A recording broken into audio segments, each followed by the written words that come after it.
Please start कीजिए। Good evening, everyone. My name is Dr. Jayanti P. Sahu. I'm the Associate Professor, Department of Philosophy, Janki Devi Memorial College.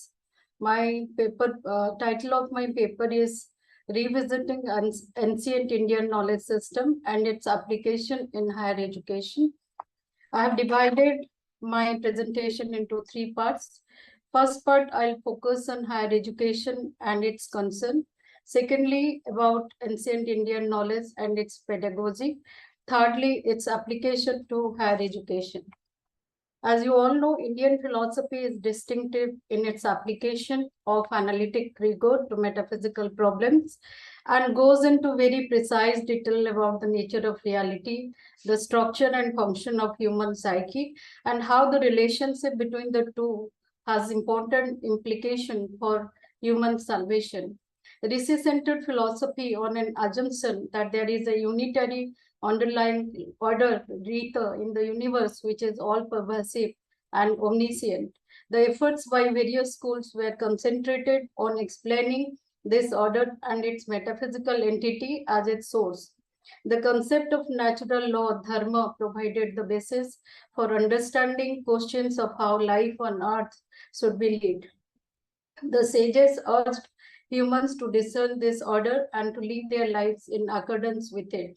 Ours is a Shastra Parampara. Indian civilization has accorded immense importance to knowledge. Its amazingly vast body of intellectual texts, the world's largest collection of manuscripts, and its attested traditions of texts, thinkers, and schools in so many domains of knowledge.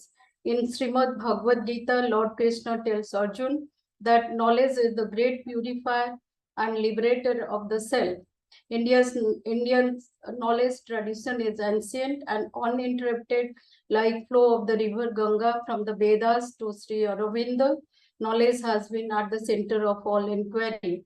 When we are talking about revisiting the ancient Indian knowledge system and its application in higher education, we need to understand higher education first.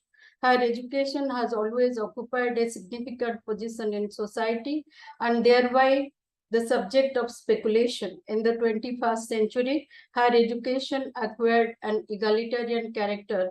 With the passage of time, higher education became increasingly vocationalized and there is an increased demand for professional education.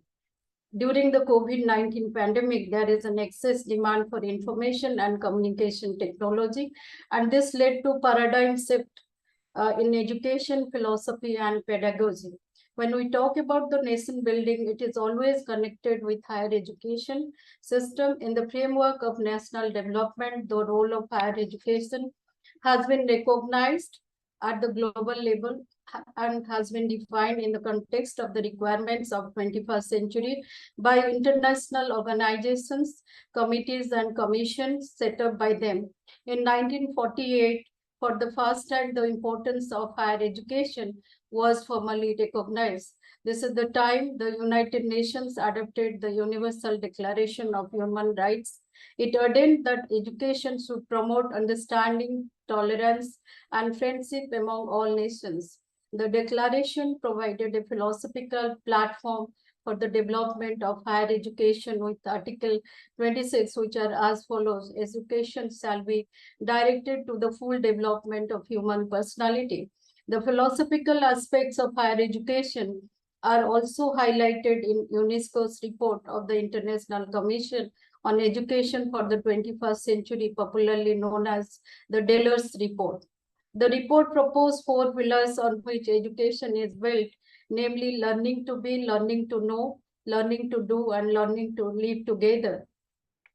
What's wrong with higher education is that we are only making a strategic planning, creating rule books and implementing them in the college and university system without creating a holistic environment.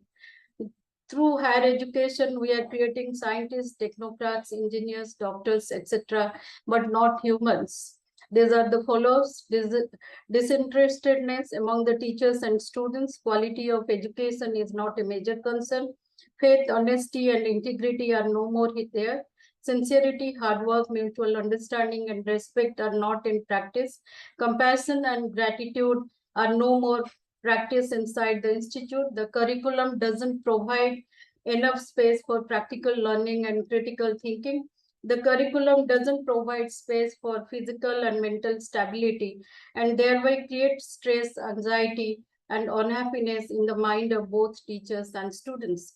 A good educational institution is one in which every student feels welcomed and cared for, where a safe, stimulating learning environment exists, where a wide range of learning experiences are offered, and where good physical infrastructure and appropriate resources conducive to learning are available to all students.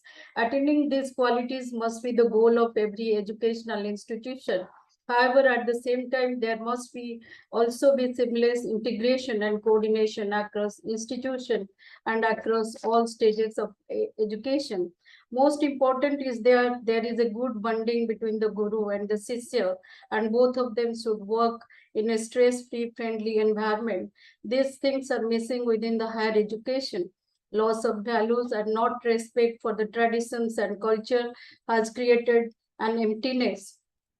This shows there is a gap between the theory and practice. Therefore, there is a need to revisit ancient Indian knowledge system, which includes mental, physical, social, scientific, and spiritual development. The time has come now to revisit, recognize, and identify the foster and the potentiality of each students by sensitizing teachers as well as parents to promote each student's holistic development in both academic and non-academic spheres. Indian tradition is a knowledge-centered tradition and the focus is on Vidya. It is said that Vidya hi paramam jyoti. Mundak Upanishad speaks of two kinds of knowledge, Paravidya and Aparavidya. And as you know that ancient Indian knowledge system can be traced back to Vedas. Veda is derived from the root word Ved, which means to know. Veda stands for knowledge. The Vedas are said to be the Shruti, the revealed text, which is the eternal and authoritative. All the ancient Indian philosophical systems developed their epistemological theories either by accepting the Vedic authority or by rejecting the Vedic authority.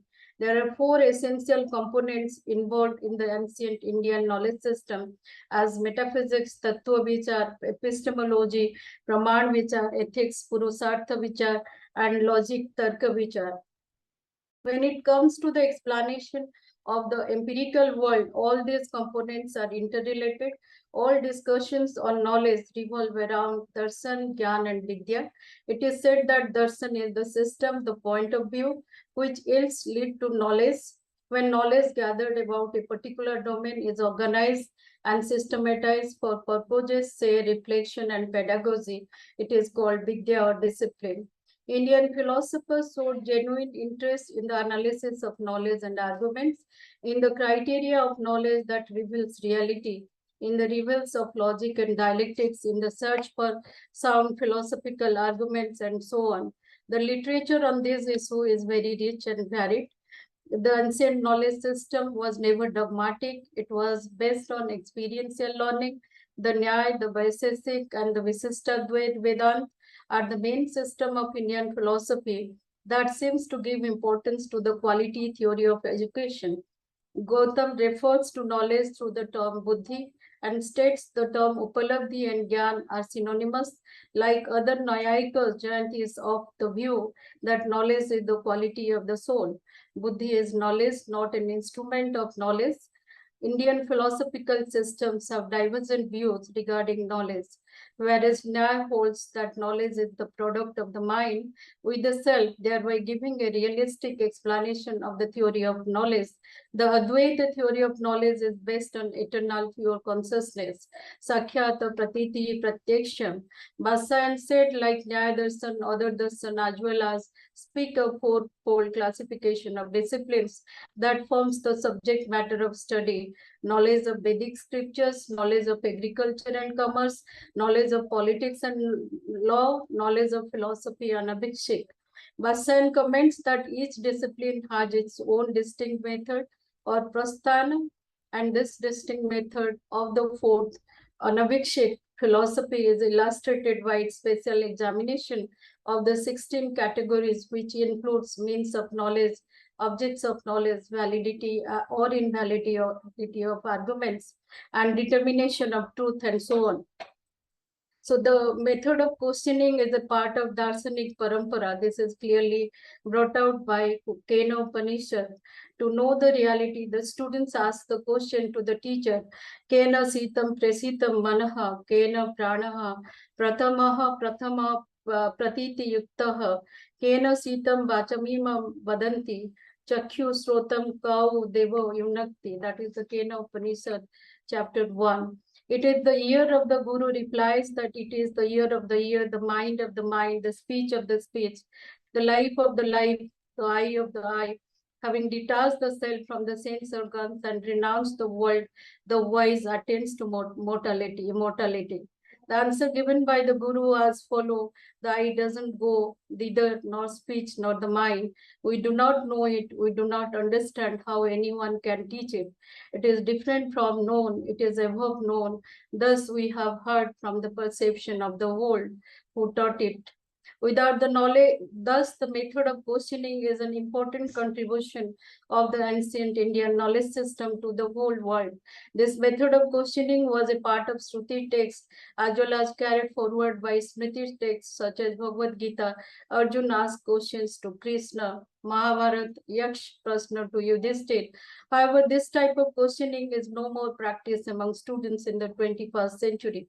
Various factors are responsible for the creation of disinterestedness among the students as well as teachers. The mobile culture has changed the traditional set of learning. The present education system has created a consumeristic culture and developed mechanical lives. Debate, dialogue, discussions are part of the ancient Indian knowledge system. The second essential element is the dialogue, debate, and discussion between Guru and Sisya. The Shastrat between Yama and Nachiketa, Ashtabhakta and Bondi, Swetaketu, Uddala, Yagyavalkya and Gargi, Mandan Mishra, Sankaracharya, highly significant. Gargi said to Yagyavalkya, I shall ask you two straightforward questions. Answer me this. Yagyavalkya said, you can ask me the questions. Gargi said, O Yagyavalkya, what pervades that sutra which is above heaven and below the earth, which is heaven and earth as well as what is between them, and which they say was it and will be. Yagyavalkya replies, O Gargi, which is heaven and below the earth, which is heaven and earth as well as what is between them, and which they say was, is, and will be, is pervaded by the unmanifested Akasa. So multidisciplinarity is the part of ancient Indian knowledge system. In Indian knowledge center tradition mentions 18 major vidyas or theoretical disciplines, 64 kalas, applied and vocational disciplines and crafts. The 18 vidyas are as follows: the 4 Vedas, the 4 subsidiary Vedas, Ayurveda, Dhanurveda, Gandharva Veda, music, and Silpa or architecture.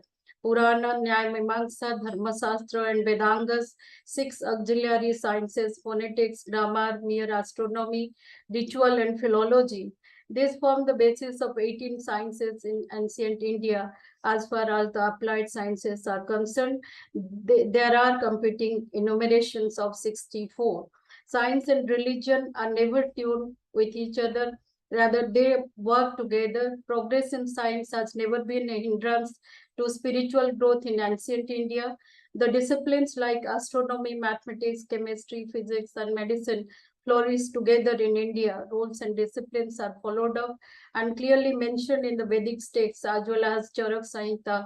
Aryabhat wrote physics, mathematics, and astronomy. So Indians developed advanced mathematics, including the concept of zero, the base 10 decimal system, how in use worldwide, and many important trigonometries and algebra formula. They made several astronomical discoveries. Diverse schools of logic and philosophy proliferated. India's Panini is acknowledged as the founder of linguistics, and his Sanskrit grammar is still the most complete and sophisticated of any language in the world. So open-mindedness is always being accepted by ancient Indian knowledge system. a broad outlook that reflects its unflinching devotion to truth distinguishes Indian philosophy. Each school is open to the views of all other schools. There was nothing like this as the best system or the only way to self-realization. The established system of philosophical exposition in the Indian tradition involves explaining and criticizing the prior view of the subject, then refuting the view and describing the subsequent view that takes you to a higher level and final theory.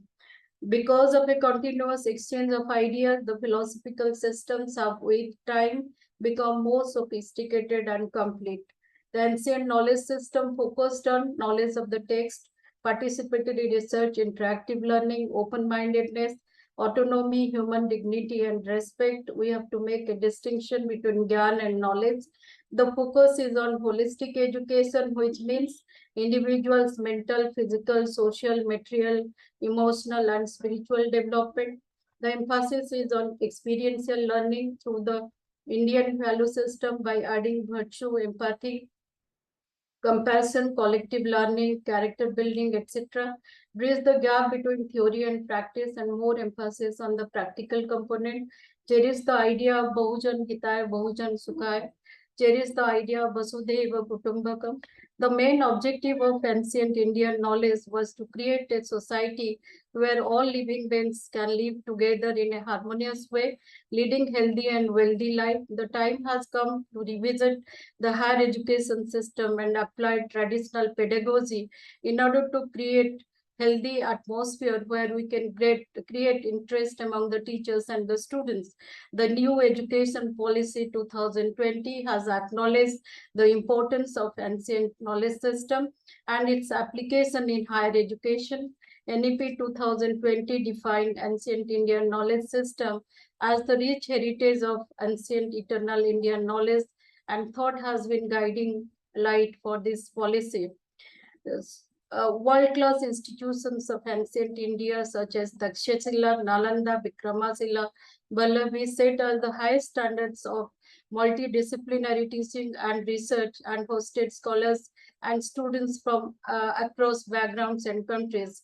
The Indian education system produced great scholars such as Charaka, Susruta, Aryabhata, Varahamihira, Bhaskaracharya, Brahmagupta, Maitreyi, Gargi, Tiruvallar, among numerous others, who made seminal contribution to the world knowledge in diverse fields such as mathematics, astronomy, medical science, surgery, civil engineering, architecture, etc. The teacher must be at the center of fundamental reforms in the education system. New education policy must help re-establish teachers at all levels as the most respected and essential members of our society because they truly shape our next generation of the citizens. The sole idea of higher education should not aim at creating graduate students and professionals, rather create a holistic environment and make them human and self-sufficient. The essence of higher education would be actually justified only when we are accountable to our ancient knowledge system and apply them in the present system and build a secure future. My sincere thanks and sincere and heartfelt gratitude to Professor Balram Singh, Professor Sasi Tiwari ma'am, Dr. Aparna, Dr. Vibhuti, and the whole team members of WAVES Studies to give me the platform to share some of my ideas. Thank you all.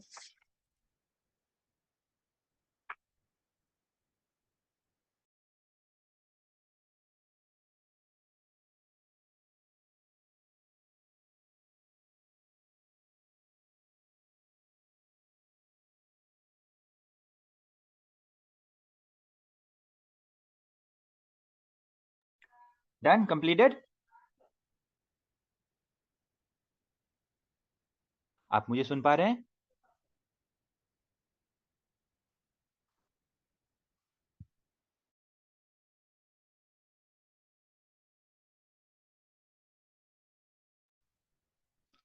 Please unmute.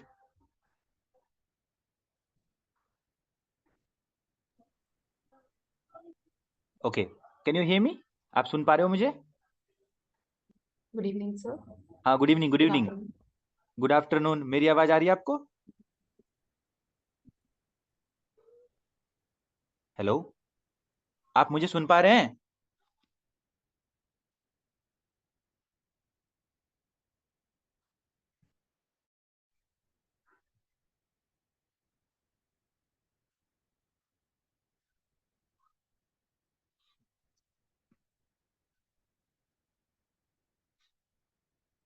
Hello hello hello, unmute कीजिए, unmute.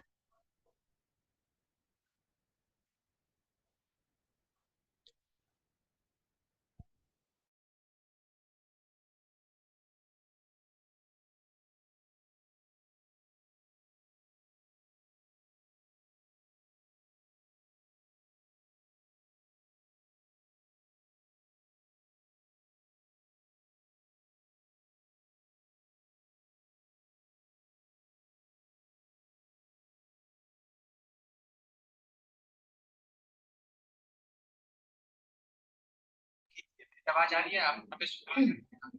जी। मुझे आप सुन पा रहे हैं? Recording जब करेंगे मुझे आप सुन सर, पा रहे हो? रिकॉर्डिंग जब स्टार्ट हो तो आप बताएंगे प्लीज।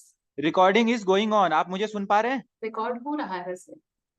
ठीक है, तो मैं जब बोलूंगा कि स्टार्ट कर लीजिए तो आप कर लीजिएगा। मैं audible? Yes yes, you are audible. मेरी आवाज आ रही है आपको? सर मैं आपको नहीं सुन पा रही हूँ। अच्छा, नो प्रॉब्लम, कोई बात नहीं। आप मुझे नहीं सुन पा रहे हो, कोई बात नहीं, मैं आपको सुन पा रहा हूँ, ठीक है? नहीं सुन पा रहे हो, कोई बात नहीं। थोड़ा सा डिस्टेंस बनाइए लैपटॉप से, थोड़ा सा, और थोड़ा सा, ठीक है सर। और थोड़ा सा, ठीक है सर। थोड़ा लेफ्ट,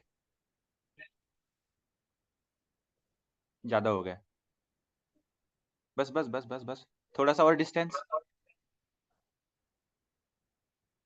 ये चेंज कैसे हो गया? अभी जयंती नाम को sitting very close. I think height का थोड़ा फर्क होगा। नहीं, हम सेम साइज के हैं। Okay. ठीक है, वी कैन स्टार्ट नाउ। आप कंटिन्यू कीजिए, रिकॉर्डिंग ऑन है। ठीक है मैम।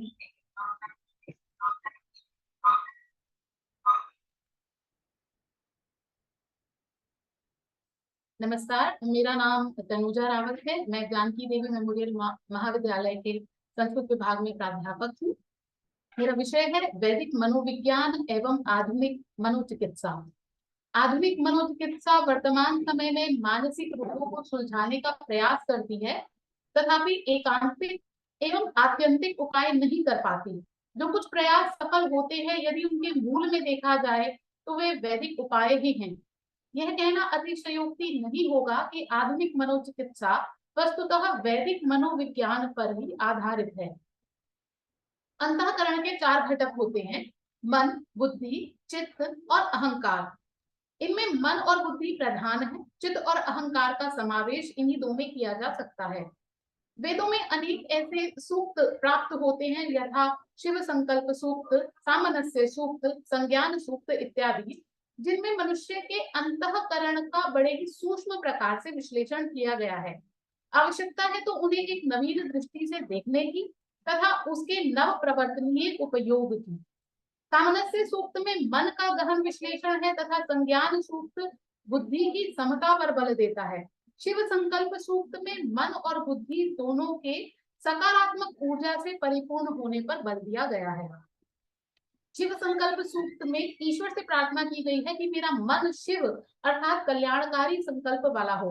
मनुष्य की मनोवैज्ञानिक समस्या यह है कि वह अपने प्रतिकूल आचरण को स्वीकार नहीं कर पाता। ऐसा करने वाले को क्षमा नहीं कर पाता, उससे द्वेष करता है, उसे शत्रु मानकर उसका अनिष्ट करने का अवसर ढूंढता है। अंततोगत्वा यह मनुष्य में नकारात्मक ऊर्जा को उत्पन्न करता है। यह दुखों की एक महान परंपरा को जन्म देने के समान है। यजुर्वेद के शिव संकल्प सूक्त में मन के कल्याणकारी विचारों से युक्त होने पर बल दिया गया है। यही कल्याणकारी विचार समाज में परस्पर एक दूसरे के प्रति नकारात्मकता को समाप्त कर सात्विक भाव को उत्पन्न करते हैं। शास्त्रों में वर्णित सत्व गुण मानसिक रोगों से बचाव का सबसे सरल एवं श्रेष्ठ उपाय है। बहुत सी मानसिक बीमारियां जैसे दुख, तनाव, अवसाद को दूर कर मनुष्य को यह सुख से जोड़ता है। सुख संगेन बदनाति। अतः यदि सुखी और मानसिक कष्टों से रहित जीवन जीना है तो परोपकार करो, दूसरे का भला करो। यदि ना कर पाओ तो भला सोचो। सर्वे भवन्तु सुखिनः, सर्वे सन्तु निरामयाः, सर्वे भद्राणि पश्यन्तु मा कश्चित् दुःख भाग् भवेत्। इस प्रकार के कल्याणकारी विचार मनुष्य को मानसिक बीमारियों से दूर रखते हैं। आधुनिक मनोवैज्ञानिक चिकित्सा में भी सकारात्मक सोच को बढ़ावा दिया जाता है ताकि मनुष्य आपराधिक प्रवृत्ति तथा अवसाद दोनों ही भयंकर मानसिक रोगों से बच पाए। शिव संकल्प सूक्त में वैदिक ऋषि कहता है कि मन एक बहुत बड़ी शक्ति है जिसकी गति वायु से भी तीव्र है। मन के लिए संसार में ऐसा कोई स्थान नहीं है जो कि अगम्य हो। चक्षुर इंद्रिय जिसे देख नहीं पाती, मन वहां सरलता से पहुंच जाता है। घर बैठे ही हम विदेश यात्रा तक कर लेते हैं। तो शिव संकल्प सूक्त में वैदिक ऋषि मन की इस शक्ति को जानता है, समझता है और वह कहता है कि न केवल जागते हुए मनुष्य का मन अपितु सोते हुए मनुष्य का मन भी दूर तक जा सकता है। यद जागृतो दूरम उदयति दैवम तदु सुप्तस्य तथैवेति। यहाँ अवचेतन मन की ओर संकेत किया गया है जो कि मनुष्य के सोते समय भी सक्रिय होता है। वैदिक ऋषि कहते हैं कि मन एक ज्योति है। ज्योतिषामेच ज्योतिरेकम। ज्योति वह है जो जगत को आलोकित करती है। मनुष्य के जीवन को आलोकित करने वाला मन है। यहाँ पर मन जो है वो वस्तुतः यहाँ बुद्धि को रिप्रेजेंट कर रहा है। बुद्धि और उसके ज्ञान से जगत की वस्तुओं को आलोकित करने का संकेत हमें यहाँ प्राप्त होता है। परिस्थिति विशेष में किसी वस्तु या मनुष्य को, किसी वस्तु को कोई मनुष्य किस प्रकार देखता है, कैसे समझता है, यह पूर्णतः उसके मन पर निर्भर करता है। एक ही परिस्थिति में एक व्यक्ति स्वयं को सबल कर सकारात्मकता के साथ, उत्साह के साथ विषम परिस्थिति से संघर्ष करता है, वहीं दूसरा व्यक्ति उसी परिस्थिति में हार मानकर आत्महत्या तक कर लेता है। इन दोनों ही परिणामों का कारण मनुष्य का मन है, क्योंकि कोई भी शारीरिक कर्म मन के बिना संभव नहीं है। एक ही कर्म जब हम प्रसन्न होकर करते हैं तो उसका सकारात्मक प्रभाव हमारे व्यक्तित्व और हमारे परिवेश पर पड़ता है, और वही कर्म जब हम दुखी मन से करते हैं तो उसका विपरीत परिणाम निकलता है। अतः हमारा जो मन है वो सकारात्मक और कल्याणकारी हो, ऐसा शिव संकल्प सूक्त में ऋषि प्रार्थना करता है, क्योंकि मन ही मनुष्य के बंधन और मोक्ष का कारण है। मन एवं मनुष्याणाम कारणम बंध मोक्षयोः।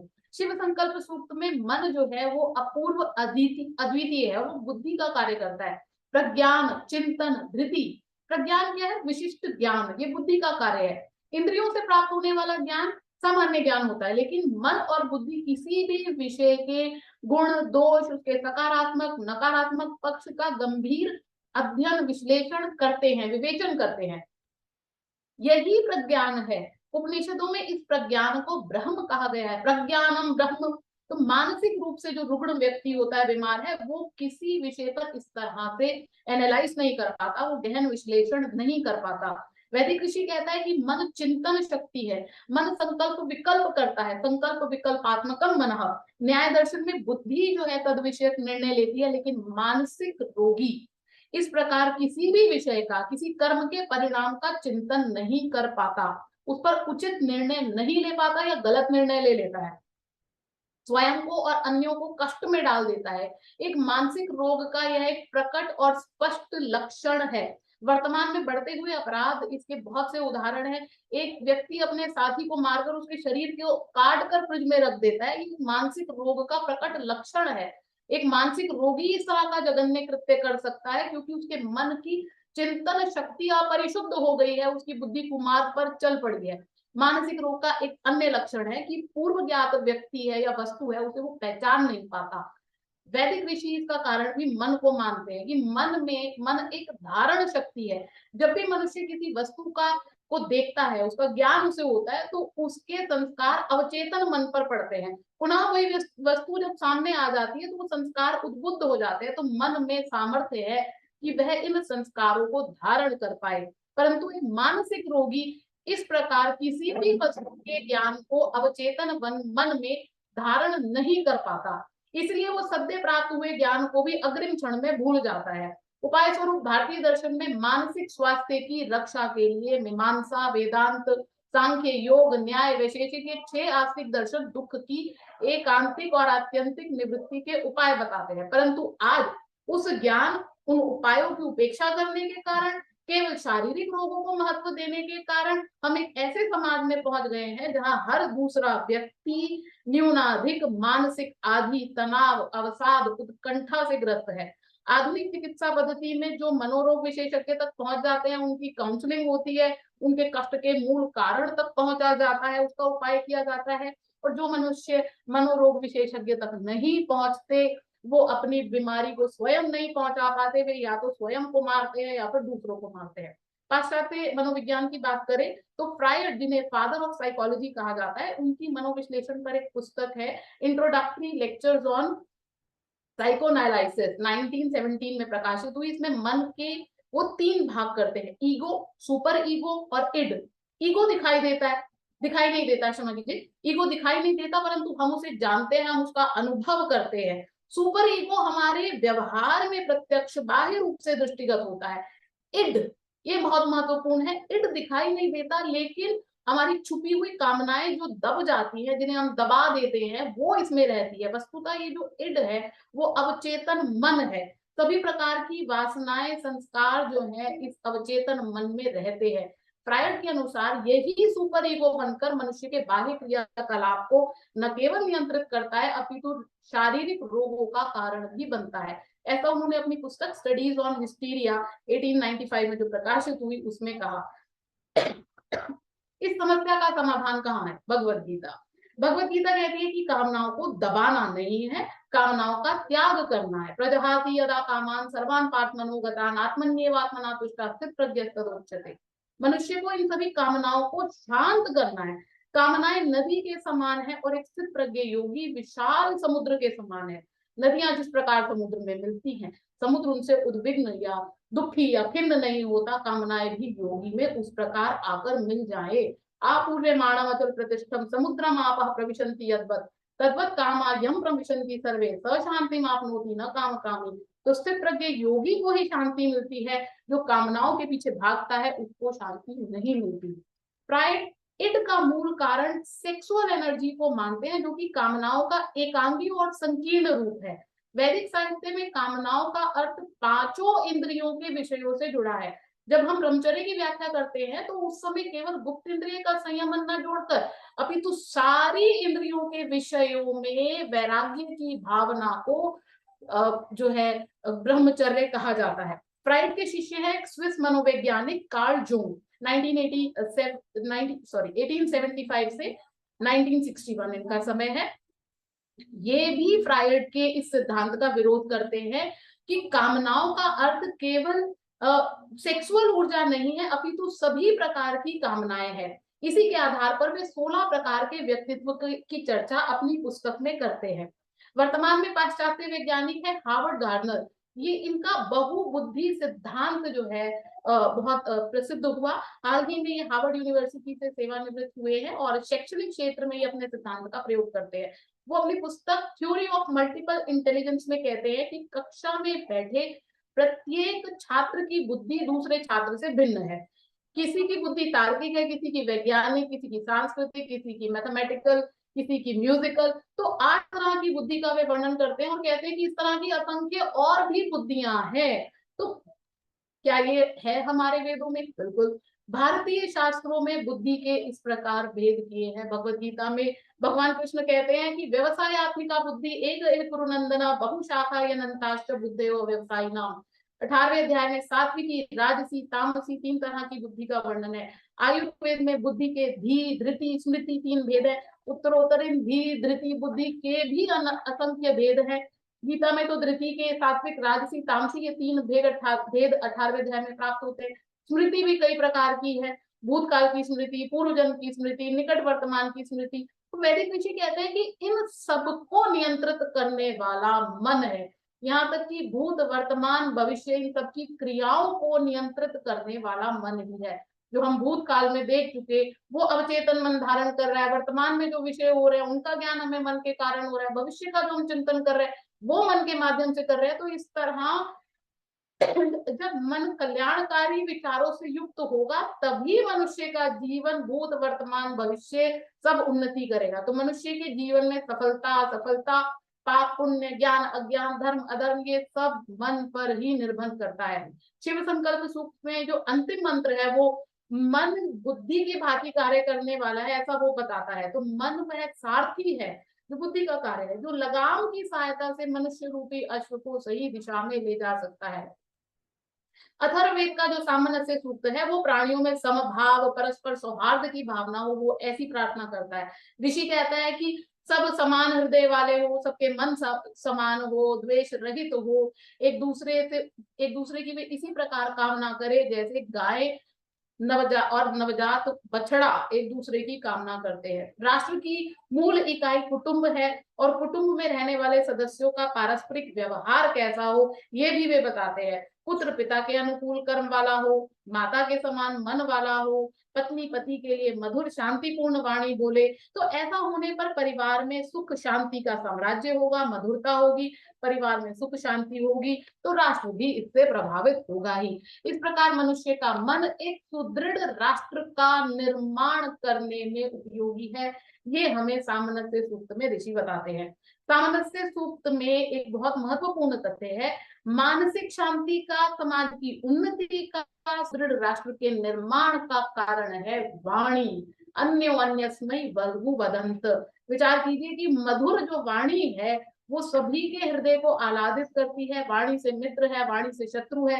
यदि सभी मनुष्य परस्पर मधुर बात करे तो समाज का चित्र ही कुछ और होगा। इस प्रकार सामंजस्य सूक्त में सामाजिक दृष्टि से मनुष्य समाज और राष्ट्र को सुदृढ़ बनाने के उपाय जो बताए गए हैं वो ऋषि ने बताया। आज जो सर्वत्र असंतोष अराजकता असहिष्णुता अनुशासनहीनता का जो परिवेश दिख रहा है उसको परिवर्तित कर सकारात्मक बनाने का उपाय अथर्ववेद के सामंजस्य सूक्त में है। जैसे समानी प्रकाशः गोअन्न भागः, अर्थात सबके पानी और भोजन एक साथ हो। एक बहुत छोटी सी बात है कि बहुत महत्वपूर्ण बात है कि साथ खाने पीने से आत्मीयता बढ़ती है। हम मेल मिलाप सभी से कर लेते हैं लेकिन भोजन हम उसी के साथ करते हैं जो कि हमारा आत्मीय जन हो। इसी दिशा में ऋग्वेद का जो संज्ञान सूक्त है वो साथ चलने साथ बोलने मन के साथ साथ जानने की ओर संकेत कर रहा है। सम गच्छध्वम संवदध्वम संभव मनांसी जानता। हमें यहाँ सप्तपदी के मंत्रों को नहीं भूलना चाहिए कि 7 कदम एक साथ चलने पर 2 भिन्न भिन्न परिवेश में पले बड़े पुरुष और स्त्री अगले 7 जन्मों के लिए जीवन साथी बन जाते हैं। तो साथ चलने का इतना अधिक महत्व है। और ऋषि कहते हैं मन आपके मनन चिंतन समान हो, संगठन समान हो, मन समान हो, समानो मंत्रा समिति समानी समानम मनः सह चित्तमेषाम। मन समान हो, संकल्प समान हो, हृदय समान हो, जिससे कि संगति शोभन हो। समानी व आकुति ही समाना हृदयानि वह समानमस्तु हो मनो यथा वह सुसहासति। तो इस प्रकार संज्ञान सूक्त में समाज की प्रगति हेतु मानव एवं बुद्धि के परस्पर समता की भावना से युक्त होने पर बल दिया गया है। वैदिक योग दर्शन की परंपरा में चित्त की विभिन्न अवस्थाओं प्रख्याशील प्रवृत्तिशील स्थितिशील का वर्णन जो है प्राप्त होता है। इसके साथ 5 प्रकार की चित्त भूमियां चित्तम मूढ़म विक्षिप्तम एकाग्रम निरुद्धम, हमारी जो चित्त की वृत्तियां हैं क्लिष्ट और अक्लिष्ट वृत्तियां और उसमें भी पुनः सात्विक राजसी तामसी वृत्तियां, इन सभी का वर्णन प्राप्त होता है। अभ्यास और वैराग्य चित्त वृत्ति के निरोध के उपाय है, इनकी चर्चा विस्तृत चर्चा भी योग सूत्र में प्राप्त होती है। वैदिक परंपरा में मनः प्रसाद के उपाय जो बहुत महत्वपूर्ण है, मैत्री करुणा मुदित उपेक्षाणाम सुख दुख पुण्य पुण्य विषयाणाम भावना चित्त प्रसादनम। तो ये 4 प्रकार के प्राणियों के प्रति चतुर्विध व्यवहार करने से मन जो है प्रसन्न होगा। तो इस तरह हमारे वेदों में मनोचिकित्सा से संबद्ध अनेक विषयों का वैज्ञानिक और सूक्ष्म विश्लेषण किया गया है। वैदिक योग दर्शन की परंपरा में योगांग विशेष रूप से प्राणायाम प्रत्याहार धारणा ध्यान समाधि ये मानसिक रोगों का ही उपचार कर रहे हैं। भगवत गीता में जो समर्थ बुद्धि है योग वो सुख का कारण बताया गया है। नास्ति बुद्धि युक्त से नाचा युक्त से भावना नाचा भाव शांत अशांत से कुतः सुखम। अतः वैदिक संस्कृति का अनुसरण किया जाए तो मनोरोग की संभावना ही नहीं रहती। तथापि जो मनुष्य पाश्चात्य संस्कृति का अंधा अनुकरण करते हैं उसका अनुमोदन करते हैं वो आज भी अगर हमारी वैदिक संस्कृति को अपनाए तो मानसिक रोगों का उपचार बिना किसी ड्रग, बिना किसी नींद की दवा, किसी अवसाद की दवा के वे कर सकते हैं।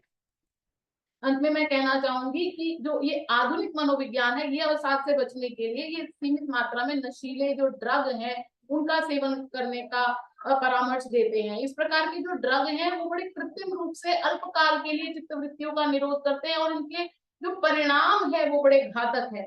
वैदिक परंपरा में चित्तवृत्ति निरोध के एक आत्यंतिक उपाय बताए गए हैं। तो वैदिक ज्ञान का अनुशीलन करने पर आदि भौतिक, आदि दैविक, आध्यात्मिक तीनों तरह के दुखों को दूर किया जा सकता है। आवश्यकता है तो हमारे वेदों को एक नवीन दृष्टि से देखने की तथा उसके नव प्रवर्तनीय उपयोग की। धन्यवाद।